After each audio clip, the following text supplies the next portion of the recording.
कहानी को पूरा समझने के लिए कहानी के पिछले सभी भागों को ज़रूर देखें। उसका लिंक मैं आपको डिस्क्रिप्शन बॉक्स में दे दूंगी और साथ में कमेंट बॉक्स में पिन भी कर दूंगी, तो आप लोग वहां से भी जाकर देख सकते हैं। सृष्टि को देखते हुए पंखुड़ी के कदम रुक गए थे। सृष्टि अंदर की तरफ आई। उसने प्रांस को नहीं देखा था। वो गुस्से से पंखुड़ी को देखते हुए बोली, ये सब क्या है पंखुड़ी? तुम्हें यहाँ पर आना था। इट्स ओके, तुम्हें यहाँ पर आने से किसी ने मना नहीं किया, बल्कि मैं तो खुद चाहती थी कि तुम यहाँ पर आओ। लेकिन ये क्या मतलब बनता है कि तुम अकेली यहाँ पर चली आई? तुम जानती हो ना, अभी तुम पूरी तरह से ठीक नहीं हुई हो। अभी तक तो तुम्हारे सर की पट्टी नहीं उतरी है और तुम इधर उधर घूमने भी लगी। मुझे पहले ही पता था। हम लोग तो यूं ही तुम्हारी फिक्र करते हैं, जबकि कि तुम्हें तो हम में से किसी की पड़ी ही नहीं है। तुम्हारे लिए तो बस तुम्हारा खट्टा नींबू मैटर करता है। वो तुम्हारे पास आया, तुम्हारे साथ कुछ वक्त बिताया और तुम उसके पीछे पीछे पागल होती हुई सीधा यहाँ चली आई। और हम जो ग्रोवर मेंशन में बैठे हैं वो बस वहीं पर बैठे रह गए। सृष्टि लगातार बोली जा रही थी और पंखुड़ी के आंखों से आंसू बह रहे थे। तभी रागिनी, नताशा और कुसुम जी की नज़र प्रांस पर गई, जो वहीं साइड में खड़ा हुआ चेहरे पर डेविल स्माइल लिए सृष्टि और पंखुड़ी की तरफ देख रहा था। रागिनी ने सृष्टि के कंधे पर अपना हाथ रखा तो सृष्टि की नज़रें प्रांस पर गई। उसे देखकर वो बिल्कुल चुप हो गई थी। प्रांस के सामने वो पंखुड़ी को बिल्कुल नहीं डांटना चाहती थी, लेकिन अब पछताए क्या हो जब चिड़िया चुन गई खेत। पंखुड़ी रोते हुए बोली, डांट लीजिए ना सासू माँ, आप भी बस मुझे डांट लीजिए। मैं ही पागल हूँ जो यहाँ पर आई, लेकिन अब मैं यहाँ पर कभी नहीं आऊँगी। मैं चाह रही हूँ यहाँ से। ये बोलकर जैसे ही पंखुड़ी वहाँ से जाने लगी, प्रांस की हार्ट बीट तेज होने लगी। उसे अपना एटीट्यूड मेंटेन रखना था, लेकिन वो ये भी नहीं चाहता था कि पंखुड़ी वहाँ से जाए। उसका दिल बेचैन होने लगा था, धड़कन जैसे रुकने को हो गई थी। तभी सृष्टि ने अचानक ही पंखुड़ी का हाथ पकड़कर उसे रोका और बोली, खबरदार, अगर घर के बाहर कदम भी निकाला तो टांगे तोड़ दूंगी मैं तुम्हारी। बहुत हुआ तुम्हारा। कभी इधर जाना है, कभी उधर जाना है, कभी मायके रहना है, कभी ससुराल रहना है। चुपचाप अपने कमरे में जाओ और खबरदार, अगर कमरे से बाहर भी निकली तो। पंखुड़ी ने अपना चेहरा झुकाया और बोली, मुझे अपने कमरे में नहीं जाना। अगर आप कहती हैं तो मैं यहाँ पर रह जाऊंगी, लेकिन मैं उनके साथ नहीं रहूंगी। ये बोलते हुए वो सुबक रही थी। प्रांस झट से बोला, और तुम्हें अपने साथ रखने के लिए मरे कौन जा रहा है? तुम क्या मेरे रूम में आओगे? अब तो मैं तुम्हें वार्निंग दे रहा हूँ, गलती से भी मेरे रूम में मत आ जाना, वरना बहुत पछताओगी तुम। ये बोलते हुए उसने अपनी पॉकेट में हाथ डाले और सीढ़ियाँ चढ़कर सीधा अपने रूम में चला गया। सृष्टि ने अपना माथा पीट लिया और बोली, कोई मुझे वेकेशन पर ले चलो यार, वरना मेरा सिर फट जाएगा। उसकी हालत देखकर रागिनी, नताशा और कुसुम जी तीनों की हंसी छूट रही थी। पंखुड़ी अभी भी सुबक रही थी। सृष्टि उसे रोते हुए देखकर एक बार फिर से पिघलने लगी थी। वो भी क्या करे, पंखुड़ी थी ही इतनी मासूम और क्यूट सी कि उसकी हर एक अदा पर किसी को भी उससे प्यार हो जाए। जहाँ उसका हंसना मुस्कुराना सबका दिल चुरा लेता था, वहीं उसका रोना सबको एक अजीब सी तकलीफ भी देता था। सृष्टि ने उसके गाल पर अपना हाथ रखा और बोली, अच्छा ठीक है, अब रोना बंद करो, अब नहीं डांटूंगी। पंखुड़ी रोते हुए ही बोली, नहीं सासू माँ, अभी क्या हुआ है? अभी तो और डांटिए आप भी उनकी तरह गंदी सासू माँ हैं, मुझे डांटती हैं। उसकी शिकायत पर सृष्टि मुस्कुराई और अपने सीने से लगाकर बोली, अच्छा अब नहीं डांटूंगी, प्लीज़ रोना बंद करो। तुम्हें पता है मैं तुम्हारी वजह से कितनी परेशान हो गई थी। पंखुड़ी, तुम मुझे पूरे घर में नहीं मिली तो मेरी जान निकलने लगी थी। मुझे तो समझ में नहीं आता कि मैं तुम्हारा करूं क्या। तुम्हारी हरकतों पर गुस्सा आता है तो तुम्हें डांटने के बाद खुद पर और भी ज़्यादा गुस्सा आता है कि तुम्हें डांटा क्यों। उसकी बात सुनकर पंखुड़ी ने कुछ नहीं कहा, लेकिन चुप हो गई थी। सृष्टि ने अब उसे अपने सीने से अलग किया और उसका चेहरा अपने हाथों में थाम कर बोली, नाराज हो मुझसे? पंखुड़ी ने झट से अपना चेहरा हाँ में हिलाया। सृष्टि मुस्कुरा रही थी, क्योंकि उसे पता था कि पंखुड़ी उससे नाराज क्यों है और वो किस तरह से मानेगी। वो उसकी तरफ देखते हुए बोली, अच्छा बताओ क्या खाना है? पंखुड़ी झट से बोली, चाउमीन खाए को बहुत दिन हो गए सासू माँ, और गोलगप्पे भी, मोमोज भी कई दिनों से नहीं खाए। ये तीनों खिला दो प्लीज़, फिर मैं पक्का मान जाऊंगी। सृष्टि को अब हंसी आने लगी। उसकी लाडली बहू क्यूट और मासूम ही नहीं, चटोरी भी बहुत थी और साथ ही साथ चालाक भी। उसके पीछे खड़ी कुसुम जी, रागिनी और नताशा भी हंसने लगी थी। हंसते हुए ही वो घर के अंदर आई। वहीं सृष्टि पंखुड़ी को घूरते हुए बोली, अभी खिलाऊं मैं तुम्हें ये सब कुछ? पंखुड़ी मुंह बनाते हुए बोली, लेकिन आपने ही तो कहा था सासू माँ कि आप मुझे वो खिलाएंगी जो मैं आपसे कहूँगी। अच्छा ठीक है, ये तीनों चीज़ों मत खिलाइए, लेकिन एक चीज़ तो खिला दीजिए। पंखुड़ी की बात सुनकर सृष्टि ने अब मुस्कुराते हुए उसके गाल पर अपना हाथ रखा और बोली, ठीक है, चाउमीन बना देती हूँ, लेकिन बिल्कुल थोड़ी सी दूंगी, उतने में ही गुजारा करना पड़ेगा। चाउमीन का नाम सुनकर ही पंखुड़ी के मुंह में पानी भरने लगा था। उसने तुरंत अपनी जीभ को अपने होठों पर गोल घुमाया और बोली, ठीक है, मैं डाइनिंग टेबल पर बैठती हूँ, आप जल्दी से बना दीजिए। वैसे भी अपने रूम में तो जा नहीं सकती, इन्होंने मना किया है ना, तो क्या मैं परीक्षा के रूम में रह लूँ सासू माँ? सृष्टि ने अपना चेहरा हाँ में हिलाया और पंखुड़ी के चेहरे पर मुस्कुराहट तैर गई। वहीं ऊपर रेलिंग पर खड़ा हुआ प्रांश उन दोनों की बातें बहुत अच्छी तरह से सुन रहा था और इस वक्त उसे बहुत अच्छी तरह से पता था कि उसे आगे क्या करना है। पंखुड़ी परीक्षा के रूम में आ गई और सृष्टि किचन में चली गई, लेकिन किचन में खड़ी खड़ी ही उसने प्रलय को फ़ोन कर दिया था। अब उसे प्रलय के लिए स्पेशल नाइट बनाने की कोई ज़रूरत नहीं थी, क्योंकि उसकी बहू ने ही उसका काम आसान कर दिया था। वो खुद ही जब राणा मेंशन चली आई तो अब किसी और को कुछ करने की ज़रूरत ही नहीं थी। वहीं जब प्रलय ने सृष्टि की बात सुनी तो उसकी हंसी छूट गई। उसे हंसते हुए देख सृष्टि गुस्से से बोली, ज़्यादा हंसकर मत दिखाइए मुझे, आप पहले ही आपके बेटे और बहू ने मुझे परेशान कर रखा है, अब आप और परेशान मत कीजिए मुझे। प्रलय मुस्कुराते हुए बोला, मैंने और मेरे बेटे ने तो तुम्हें परेशान नहीं किया, लेकिन तुम्हारी बहू रानी ने तुम्हारी अच्छी खासी ले रखी है। बहुत शौक था ना तुम्हें प्रांस की शादी करने का। एक काम करो, पहले तो प्रांस की शादी उसकी मर्जी के बिना हुई थी, अब एक बार फिर से तुम उसकी पंखुड़ी से शादी करवाओ, शायद तब जाकर तुम्हें थोड़ी सी राहत मिले। सृष्टि मुंह बनाते हुए बोली, अपने आइडियाज़ आप अपने पास ही रखिए, मुझे इनकी कोई ज़रूरत नहीं है। ये बोलकर उसने कॉल डिस्कनेक्ट कर दिया। वहीं दूसरी तरफ प्रांस जो अपने रूम में बैठा था, इस वक्त वो किसी होटल में फ़ोन मिला रहा था। जैसे ही सामने से कॉल रिसीव हुआ, उसने एक ऑर्डर प्लेस किया और ऑर्डर में प्लेस किए वेज और paneer momos with spicy garlic sauce, और ये ऑर्डर करते हुए उसके चेहरे पर डेविल स्माइल थी।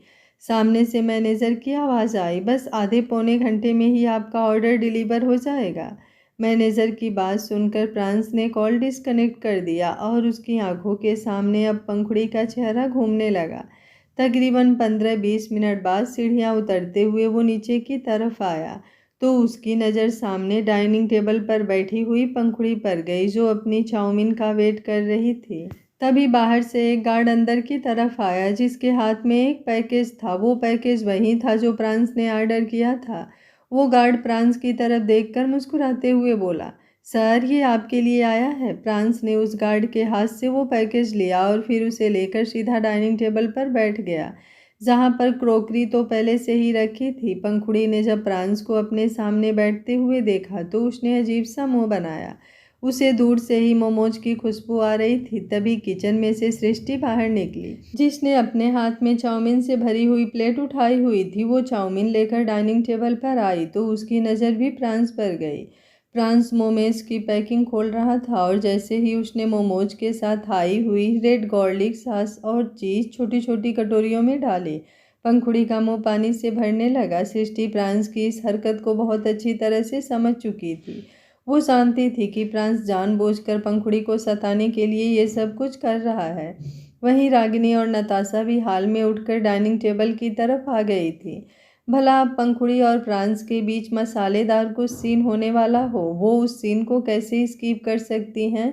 सृष्टि ने पंखुड़ी की तरफ देखा। उसके एक्सप्रेशंस देखकर वो तुरंत बोली, तुम्हें इधर उधर लोगों की तरफ देखने की ज़रूरत नहीं है पंखुड़ी। तुम्हारा चाउमीन खाने का मन था ना, तो मैंने तुम्हारे लिए चाउमीन बना दी, तुम चुपचाप ये चाउमीन खाओ। ये बोलते हुए उसने पंखुड़ी के लिए प्लेट में चाउमीन सर्व की। पंखुड़ी मासूमियत से बोली, लेकिन मेरा मन तो मोमोज खाने का भी था ना सासू माँ, आपने वो तो नहीं बनाए। उसकी बात सुनकर सृष्टि ने घूर कर प्रांस की तरफ देखा, जिसने अब मोमोज भी प्लेट में डाल लिए थे। आज तक उसने कभी प्रांस को मोमोज खाते हुए नहीं देखा, लेकिन अब तो उसके एक्सप्रेशन देखकर ऐसा लग रहा था जैसे मोमोज उसकी फेवरेट डिश हो। वो गुस्से से बोली, तुम्हें आज ही मोमोज खाने थे? प्रांस मुस्कुराते हुए बोला, क्यों? मेरे मोमोज खाने से आपको कोई प्रॉब्लम है? आप तो अपनी मर्जी से कहीं भी आएँ, कहीं भी जाएँ, कुछ भी करें, और मैं अपनी मर्जी से कुछ खा भी नहीं सकता। ये तो फेयर नहीं है ना मॉम? पंखुड़ी मासूमियत से बोली। सासू माँ, सृष्टि उसकी तरफ देखते हुए बोली, चुपचाप अपनी चाउमीन खाओ। पंखुड़ी तुरंत बोली, वो तो मैं खा लूँगी, लेकिन सासू माँ। ये बोलते हुए उसने प्रांस की प्लेट में रखे हुए मोमोज की तरफ देखा। तो अब प्रांस ने एक मोमोज उठाया और उसे गार्लिक सॉस में डिप करते हुए फिर चीज़ में डिप किया और उसे अपने मुंह में डाल लिया। पंखुड़ी को ऐसा लगा जैसे किसी ने उसका दिल उसके सीने से निकाल कर अपने अंदर डाल लिया हो। उसकी हार्ट बीट भी जैसे रुकने लगी थी। वो सब देखकर रागिनी और नताशा की हंसी छूट गई थी। कहाँ प्रांस और पंखुड़ी को देखकर लगता था कि वो दोनों हॉट रोमांस किया करेंगे। अगर उनकी लड़ाई भी होगी तो रोमांस से भी ज़्यादा हॉट होगी। लेकिन यहाँ तो वो दोनों हॉट हॉट मोमोज के लिए लड़ रहे थे। सृष्टि पंखुड़ी की तरफ देखते हुए बोली, तुम्हें मोमोज खाने हैं ना, तो मैंने कह दिया कि मैं तुम्हारे लिए मोमोज भी बना दूंगी, लेकिन आज तुम ये चाउमीन खाओ। अगर तुम्हें मोमोज खाने हैं तो आधा घंटा वेट कर लो, मैं तुम्हारे लिए मोमोज भी बना दूंगी। तुम्हें किसी का मुंह देखने की ज़रूरत नहीं है। ये बोलते हुए वो खुद प्रांस की तरफ देख रही थी। वहीं प्रांस अपनी उंगलियां लिक करते हुए बोला, ओ गॉड, आज तक मैंने इतनी टेस्टी मोमोज नहीं खाए। मैं तो यूं ही सोचता था कि स्ट्रीट फूड बेकार होता है। ये तो सच में बड़ा मस्त निकला, मेरा तो और खाने का मन कर रहा है। ये बोलते हुए उसने एक मोमोज और लिया और उसे भी गार्लिक सॉस में अच्छे से डिप करके चीज़ में डिप किया और फिर अपने मुंह में डाल लिया। मोमोज सच में बहुत ज़्यादा टेस्टी थे और प्रांस भी कुछ इस तरह के एक्सप्रेशंस बना रहा था कि अब पंखुड़ी ने अपनी जीभ को बाहर निकाला और अपने होठों पर गोल गोल घुमाने लगी। पहले तो उसका चाउमीन खाने का मन कर रहा था, लेकिन अब तो उसका चाउमीन खाने का भी नहीं कर रहा था। प्रांस ने एक के बाद एक वो 6-7 मोमोज सारे खा लिए और फिर पानी पीने के बाद रागिनी की तरफ देखते हुए बोला, आपको हमेशा शिकायत रहती है ना चाची कि मैं आपको टाइम नहीं देता। आपको अटेंशन नहीं देता। रागिनी उसकी बात सुनकर हैरान रह गई। उसने अपने आसपास देखा, ये सोचकर कि कहीं प्रांस किसी और से तो नहीं बात कर रहा, लेकिन यहाँ उसकी चाची तो सिर्फ वही थी। वो तुरंत बोली, नहीं ऐसा तो नहीं है, लेकिन आखिर तुम्हारी अटेंशन मिल जाए तो। उनकी बात पूरी होती उससे पहले ही प्रांस अपनी जगह से उठा और रागिनी का हाथ पकड़कर हल्का सा चूमते हुए बोला, अटेंशन की क्या बात करती हैं आप चाची? चलिए आज मैं आपको गोलगप्पे खिला कर लाता हूँ। गोल गोल स्पाइसी स्पाइसी विद आलू चाट खाएंगी ना आप? ये बोलते हुए उसके चेहरे पर जो एक्सप्रेशन थे, पंखुड़ी तो उन पर ही फिदा हो गई थी। और ऊपर से अब प्रांस रागिनी को गोलगप्पे खिलाने लेकर जा रहा था। ये जानकर तो सच में उसका दिल उसके सीने से बाहर निकलने को हो रहा था। वो एक बार फिर से अपनी सासू माँ की तरफ देखते हुए बोली, ये सब आपकी वजह से हुआ है सासू माँ? सृष्टि हैरानी से उसकी तरफ देखने लगे। प्रांस रागिनी का हाथ पकड़कर बाहर की तरफ निकल गया और पंखुड़ी बस उनकी तरफ जाते हुए देखती रह गई। वो मुंह बनाते हुए बोली, कितने गंदे हैं ये, इनको पता है कि मुझे गोलगप्पे खाने हैं, लेकिन ये मुझे अपने साथ नहीं लेकर गए सासू माँ। चाची सासू माँ को साथ ले गए। अब मैं आपसे कभी बात नहीं करूँगी। कोई बात नहीं, मैं ये चाउमीन खाकर गुजारा कर लूँगी। ये बोलकर उसने तुरंत चाउमीन की प्लेट अपनी तरफ सरका ली और सृष्टि हैरानी से उसकी तरफ देखने लगी। किसने कहा कि उसकी बहू में दिमाग कम है? उसकी बहू में तो कुछ एक्स्ट्रा ही दिमाग है। जब गोलगप्पे और मोमोज हाथ से निकलते हुए नजर आए तो वो तुरंत चाउमीन पर टूट पड़ी। उसे देखकर नताशा और सृष्टि की हंसी छूट पड़ी थी। सृष्टि वापस किचन में आ गई तो नताशा भी उसके पीछे पीछे किचन में आई और बोली, सच में भाभी, आपके घर में तो एंटरटेनमेंट का डोज बहुत ज़्यादा हाई है। उन दोनों को देखकर लगता नहीं कि ये दोनों पति पत्नी हैं। ऐसे लगता है जैसे दोनों सच में टॉम एंड जेरी हैं।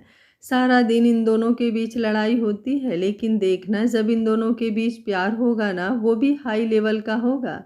सृष्टि मुस्कुराते हुए बोली, प्यार तो इन दोनों के बीच है। दोनों एक दूसरे पर जान छिड़कते हैं।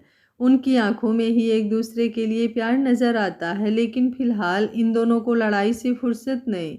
लेकिन देखना आज की रात भी ये दोनों एक दूसरे के बिना नहीं रह पाएंगे। पूरी जिंदगी रहना तो दूर की बात।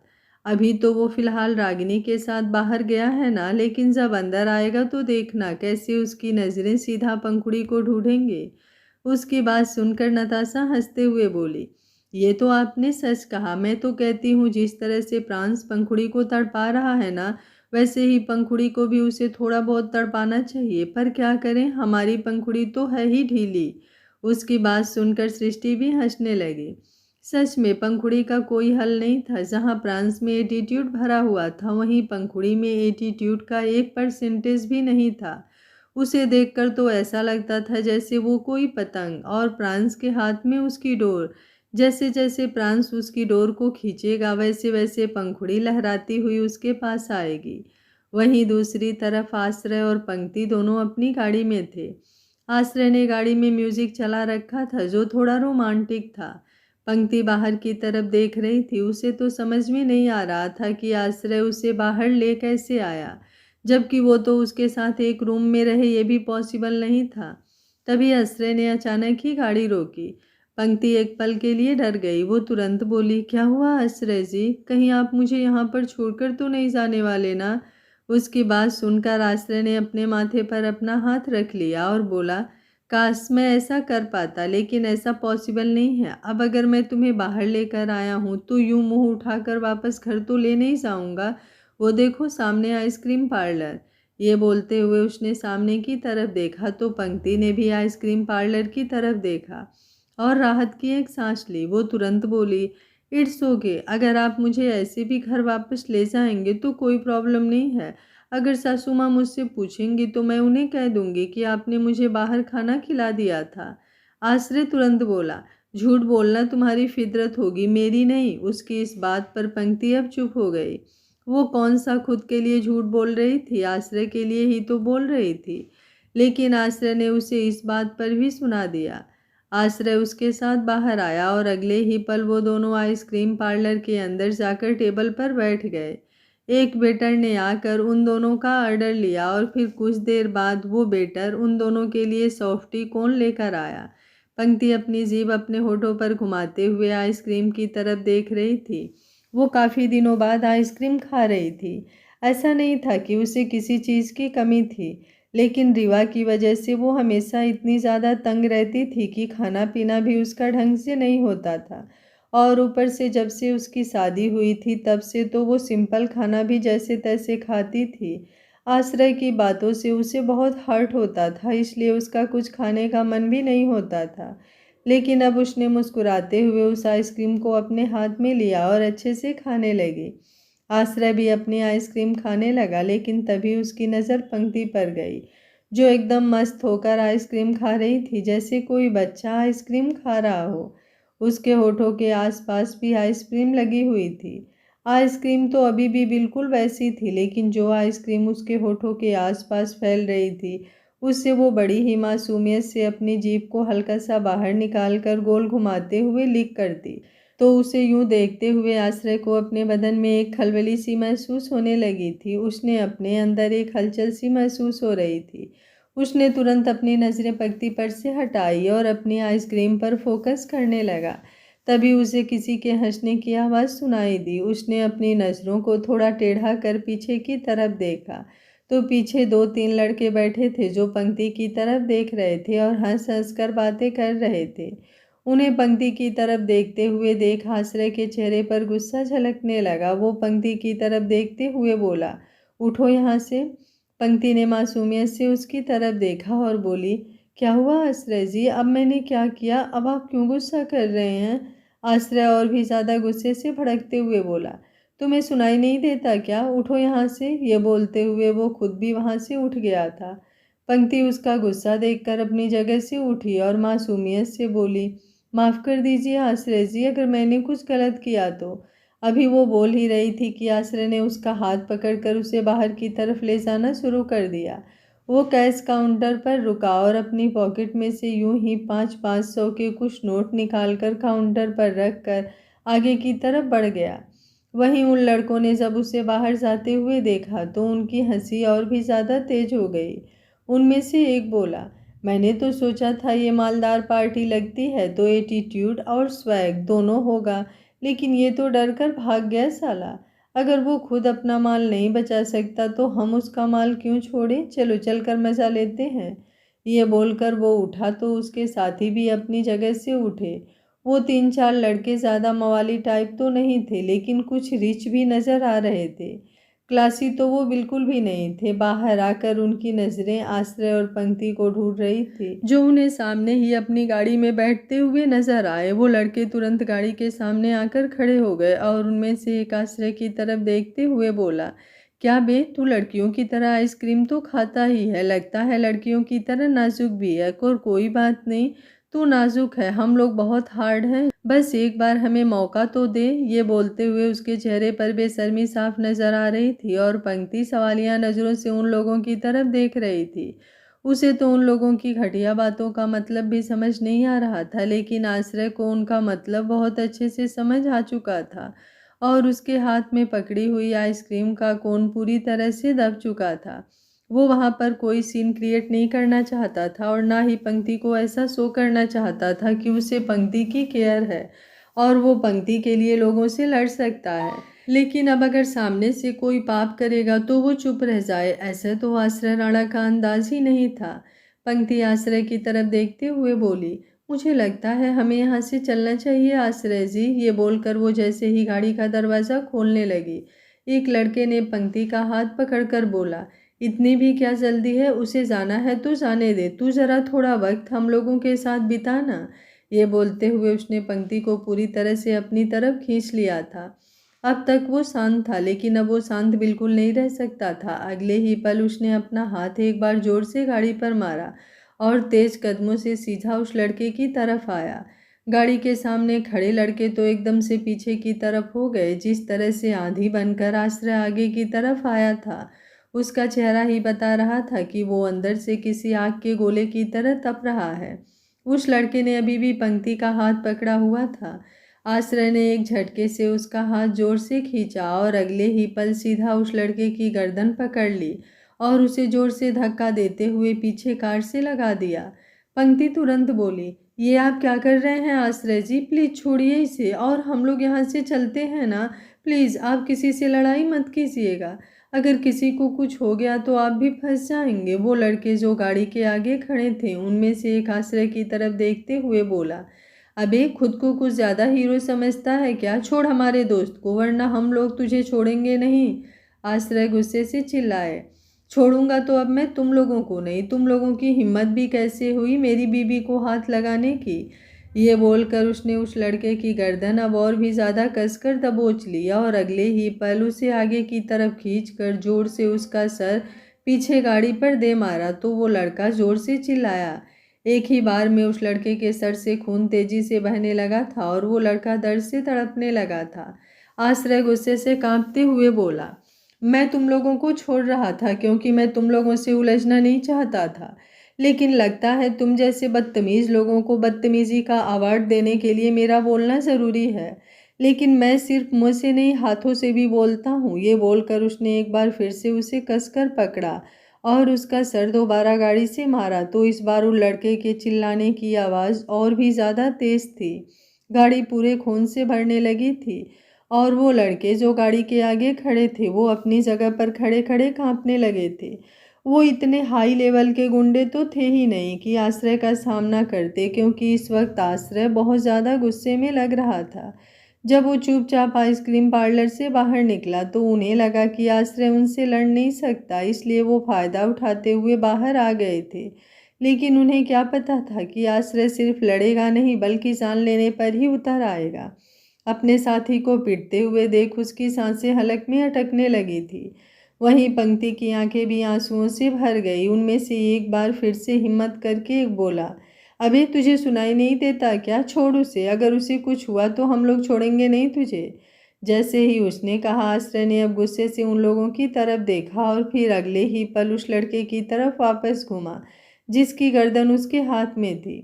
उसने उसे हल्का सा ऊपर की तरफ उठाया और फिर जोर से उन लड़कों की तरफ फेंका तो वो सारे लड़के सीधा ज़मीन पर गिरे और वो लड़का जिसका सर पहले ही बुरी तरह से फट चुका था वो भी ज़मीन पर गिरा हुआ दर्द से तड़पने लगा। आइसक्रीम पार्लर के अंदर जो लोग बैठे थे वो बाहर जा चुके थे और आसपास भीड़ जमा होने लगी थी। अभी तक ज़्यादा टाइम नहीं हुआ था, इसलिए वहाँ पर काफ़ी लोग थे। पंक्ति डर से कांपने लगी थी। खून देखकर ही उसकी हालत बुरी हो गई थी। वहीं आश्रय अब उन लड़कों की तरफ देखते हुए बोला, इतना काफ़ी है या फिर अब अपनी हालत भी तुम्हें उसकी तरह करवानी है? वो लड़के कुछ बोल ही नहीं पा रहे थे, बस अपनी जगह पर खड़े खड़े कांप रहे थे। उनकी कांपती हुई टांगें देखकर ही आश्रय उनकी हालत का अंदाज़ा लगा सकता था। उसने अपनी उंगली उस लड़के की तरफ पॉइंट की और बोला, उठाकर ले जाओ इसे, वरना एक एक को पटक पटक कर मारूंगा। एक आखिरी मौका दे रहा हूँ, अगर अपनी जान प्यारी है तो दफ़ा हो जाओ यहाँ से। जैसे ही उसने कहा, उन सभी लड़कों ने नीचे गिरे हुए लड़के को अपने कंधे पर उठाया और तुरंत वहां से गायब हो गए। पंक्ति अभी भी रो रही थी। आश्रय ने अब अपने आसपास खड़ी भीड़ की तरफ देखा और बोला, मुझे आप लोगों से कुछ कहने की ज़रूरत है क्या? जैसे ही उसने कहा, वो सारे लोग भी वहां से इधर उधर होने शुरू हो गए। आश्रय ने अब पलटकर पंक्ति की तरफ देखा, जो गाड़ी पर लगे खून की तरफ देख रही थी। उसकी गहरी सांसें ही उसकी हालत बता रही थी। उसने पंक्ति के पास आकर उसका हाथ पकड़ा और फिर गाड़ी का दरवाज़ा खोलकर उसे अंदर की तरफ बिठाया। पंक्ति का कांपना अभी भी बंद नहीं हुआ था। आश्रय उसकी तरफ से आकर गाड़ी में बैठा और तुरंत उसकी गाड़ी वहां से निकल गई। अभी वो कुछ ही दूरी पर आया था कि उसका फ़ोन बजने लगा। फ़ोन पर सृष्टि का नंबर देखकर उसने तुरंत कॉल रिसीव किया। बात करते हुए उसकी नज़रें पंक्ति पर थी, जो अभी भी कांप रही थी। उसे समझ में नहीं आ रहा था कि वो सृष्टि से क्या कहेगा। अगर सृष्टि ने पंक्ति के बारे में पूछ लिया और उसे लेकर घर पर कैसे जाएगा। वो सोचने लगा था कि वो पंक्ति को आज राणा मेंशन ले जाए, लेकिन वो कुछ कहता उससे पहले ही सामने से सृष्टि की आवाज़ आई, हम लोग राणा मेंशन वापस आ गए हैं आश्रय, इसलिए तुम भी पंक्ति को लेकर राणा मेंशन ही आ जाना। तुम लोगों का जो सामान है मैं वो बाद में मंगवा लूँगी। अगर तुम लोगों ने डिनर बाहर कर लिया है तो मुझे बता दो, वरना मैं तुम लोगों का डिनर। उसकी बात पूरी होती उससे पहले ही आश्रय बोला, नहीं मॉम, हम लोगों ने डिनर नहीं किया, लेकिन मैं अभी पंक्ति को लेकर घर नहीं आ रहा हूँ मॉम। मैं ग्रोवर मेंशन भी नहीं जा रहा हूँ, लेकिन मैं फार्म हाउस जा रहा हूँ। मैं कल सुबह पंक्ति के साथ लौटूंगा। अचानक से फार्म हाउस की बात सुनकर सृष्टि हैरान रह गई, लेकिन अगर दोनों एक साथ वक्त बिताना चाहते हैं तो उसे भला क्या ही प्रॉब्लम हो सकती है। वो मुस्कुराते हुए बोली, जैसा तुम्हें ठीक लगे। ये बोलकर उसने कॉल डिस्कनेक्ट किया और सोचने लगी कि आश्रय और पंक्ति एक दूसरे के करीब आ रहे हैं, जबकि फिलहाल ऐसा कुछ नहीं था। आश्रय पंक्ति को लेकर फार्म हाउस सिर्फ इसलिए जा रहा था क्योंकि एक तो गाड़ी की हालत खराब थी और दूसरा पंक्ति भी ठीक नहीं लग रही थी। कुछ ही देर में उनकी गाड़ी फार्म हाउस के बाहर पहुंची तो आश्रय ने गाड़ी का दरवाज़ा खोला। पंक्ति ने आंसुओं से भरी हुई आंखों से उसकी तरफ देखा और बोली, मुझे घर जाना है आश्रय जी। आश्रय थोड़ा सर्द लहजे में बोला, गाड़ी से बाहर आओ। पंक्ति ने अपना चेहरा ना में हिलाया। आश्रय उसे घूरते हुए बोला, गाड़ी से बाहर आ रही हो या नहीं? पंक्ति ने एक बार फिर से अपना चेहरा ना में हिला दिया। उसे एक अजीब सा डर लग रहा था आश्रय से। डर तो उसे पहले भी लगता था, लेकिन अब उसे इस तरह से उन लोगों को मारते हुए देख वो डर और भी ज़्यादा बढ़ चुका था।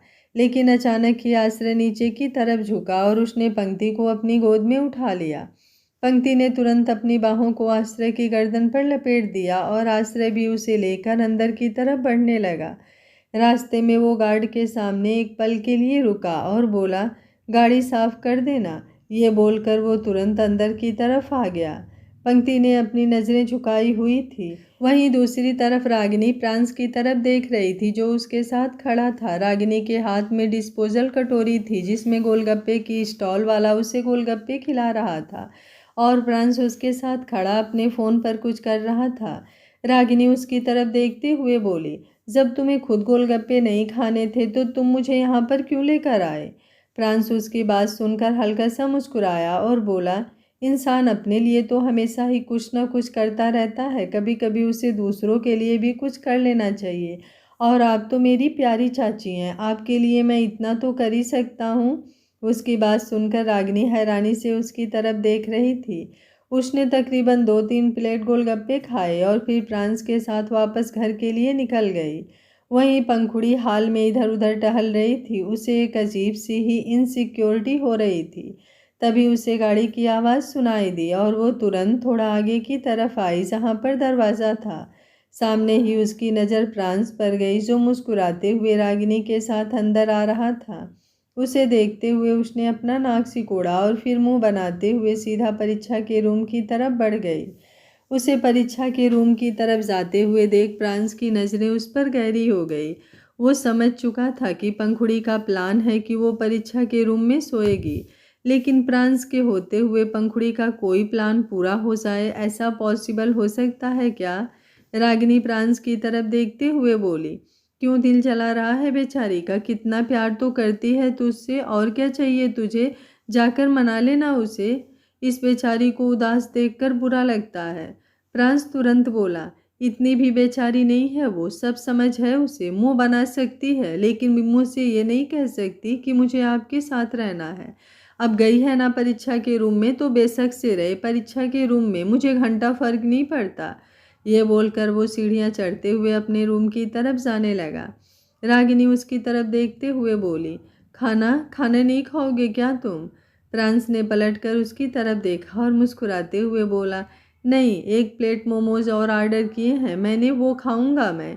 ये बोलकर वो सीधा अपने रूम में आ गया। अभी तक उसने मोमोज ऑर्डर नहीं किए थे, लेकिन अब वो अपने रूम में आकर एक बार फिर से मोमोज ऑर्डर कर रहा था।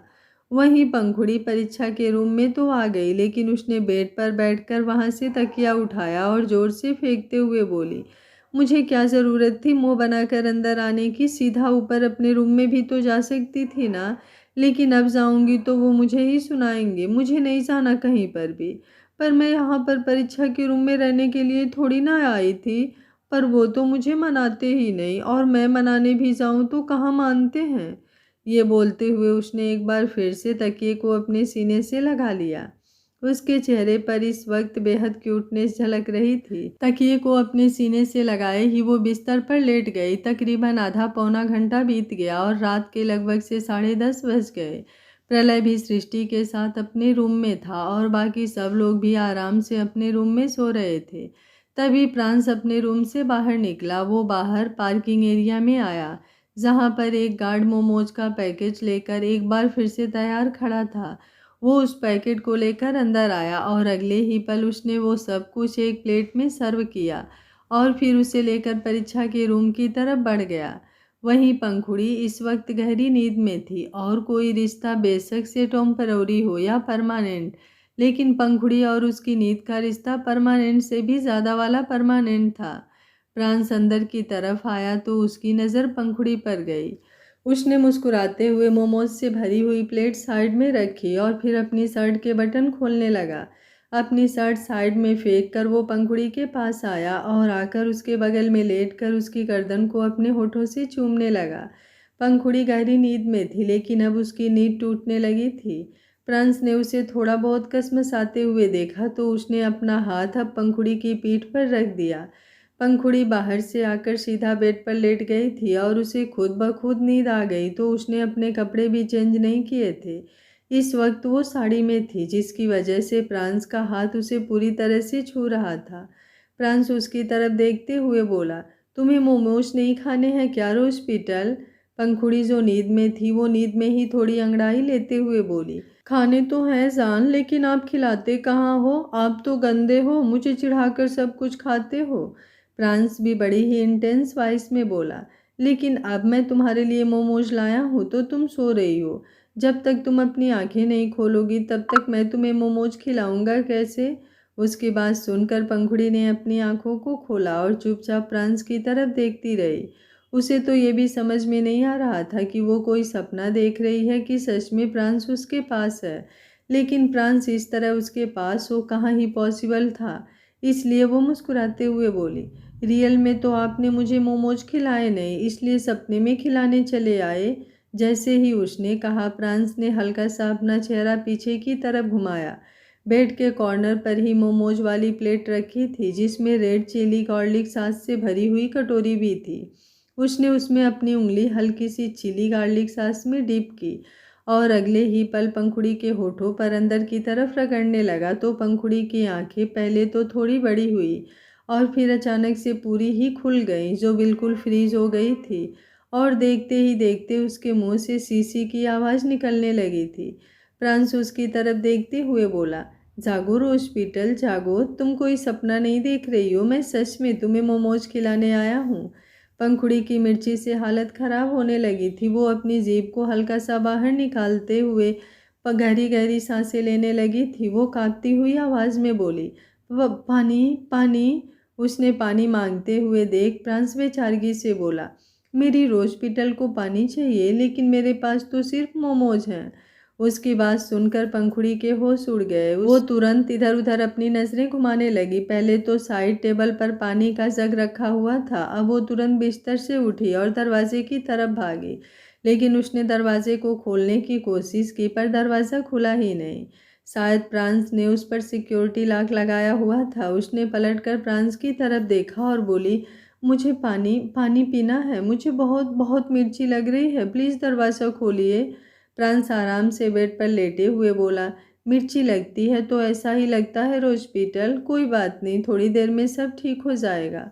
पंखुड़ी ने अपना चेहरा ना में हिलाया और बोली, जितनी मिर्ची मुझे लग रही है ना, सालों लग जाएंगे सब कुछ ठीक होने में, प्लीज़ दरवाज़ा खोल दीजिए, मुझे पानी पानी। ये बोलते हुए उसने अपने होठों को गोल किया और एक बार फिर से गहरी सांसें लेने लगी।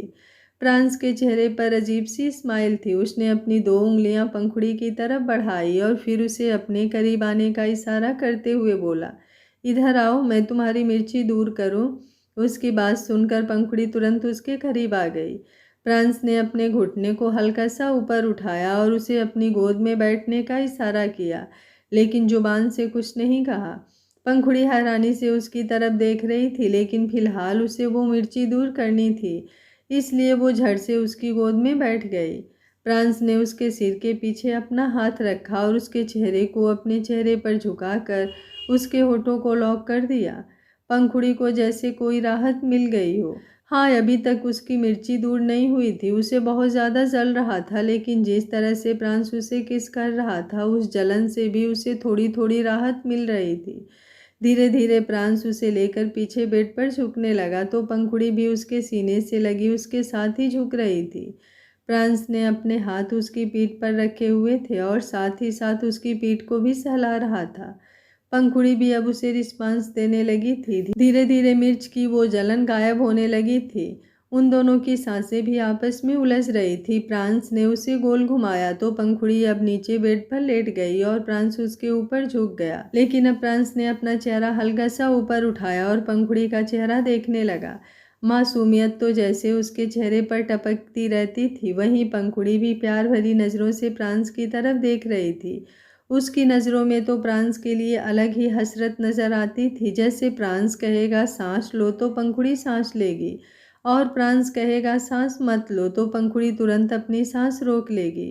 प्रांस उसकी तरफ देखते हुए बोला, अभी भी मिर्ची लग रही है। पंखुड़ी ने अपना चेहरा हाँ में हिलाया, जबकि उसे मिर्ची बिल्कुल भी नहीं लग रही थी।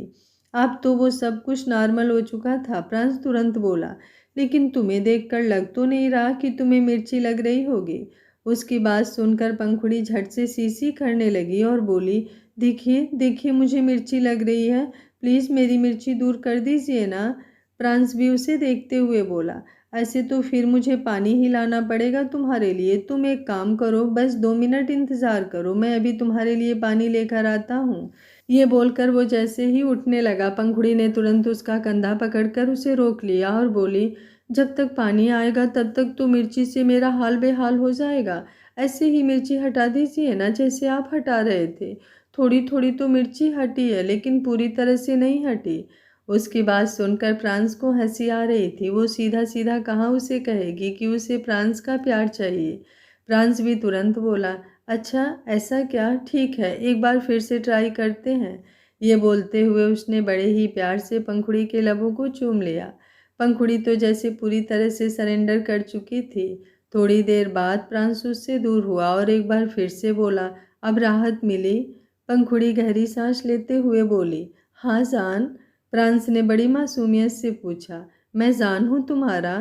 पंखुड़ी ने अपना चेहरा हाँ में हिलाया और बोली, हाँ जान तो है, लेकिन आप मेरी जान भी निकालते हैं। आप मुझे बहुत परेशान करते हैं जान, सच में आप बहुत बुरे हैं।